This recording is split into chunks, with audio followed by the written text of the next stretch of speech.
ಇವತ್ತು ಕಾಂಗ್ರೆಸ್ ಪಕ್ಷದ ಅವನತಿಗೆ ಕಾರಣವಾಗುವಂಥ ಕಾಂಗ್ರೆಸ್ ಪಕ್ಷ ಕರ್ನಾಟಕದಲ್ಲಿ ಮೂಲೋಚ್ಚಾಟನೆ ಆಗುವಂಥ ಒಂದು ರೀತಿಯಲ್ಲಿ ಪ್ರಿಯಾಂಕ್ ಖರ್ಗೆ ಅವರು ಮುಖ್ಯಮಂತ್ರಿಗಳಿಗೆ ಪತ್ರ ಬರೆದು RSSನ್ನು ಯಾವುದೇ ಸರ್ಕಾರಿ ಜಾಗದಲ್ಲಿ ಅಥವಾ ಶಾಲೆಗಳಲ್ಲಿ ಅಥವಾ ಮೈದಾನದಲ್ಲಿ ಅವರ ಏನು ದಿನಂಪ್ರತಿ ನಡೆಸುವಂಥ RSS ಶಾಖೆಗಳಿದೆ ಅಥವಾ ವಿಶೇಷ ಸಂದರ್ಭದಲ್ಲಿ ನಡೆಸುವಂಥ ಗಣವೇಶ ಏನು ಮೆರವಣಿಗೆ ಇದೆ ಅದನ್ನು ನಿಷೇಧಿಸುವಂಥ ಕೆಲಸವನ್ನು ಮಾಡಬೇಕು ಅಂತ ಮುಖ್ಯಮಂತ್ರಿಗಳಿಗೆ ಪತ್ರ ಬರೆದಿದ್ದಾರೆ.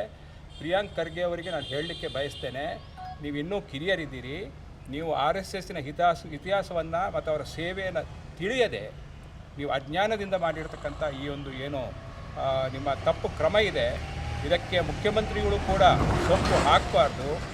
ಚೈನಾ ಯುದ್ಧದ ನಂತರ RSSನ್ನು ರಿಪಬ್ಲಿಕ್ ಡೇ ಸೆಲೆಬ್ರೇಷನಿಗೆ ಅಂದಿನ ಪ್ರಧಾನಮಂತ್ರಿ ಜವಾಹರ್ಲಾಲ್ ನೆಹರು ಅವರೇ ಆ ರಿಪಬ್ಲಿಕ್ ಡೇ ಪ್ಯಾರೇಡ್ನಲ್ಲಿ RSSನ್ನು ಕರೆಸಿದ್ದು ಕೂಡ ನೀವು ನೆನಪಿಸ್ಕೊಳ್ಬೇಕು. ಸಿದ್ದರಾಮಯ್ಯನವರು ಅಥವಾ DK ಶಿವಕುಮಾರ್ ಅವರು ಕಪ್ಪು ಟೋಪಿಯ ಬಗ್ಗೆ ಹೇಳ್ತಾರೆ, ಆದರೆ ಕೆಲವು ಬಿಳಿ ಟೋಪಿಗಳನ್ನು ಹಾಕಲಿಕ್ಕೆ ಹಿಂದೆ ಮುಂದೆ ನೋಡದೆ ಭಾಳ ಸಂತೋಷದಿಂದ ಹಾಕ್ತಾರೆ, ಕೇಸರಿ ಟೋಪಿಯನ್ನು ಹಾಕೋದಿಲ್ಲ.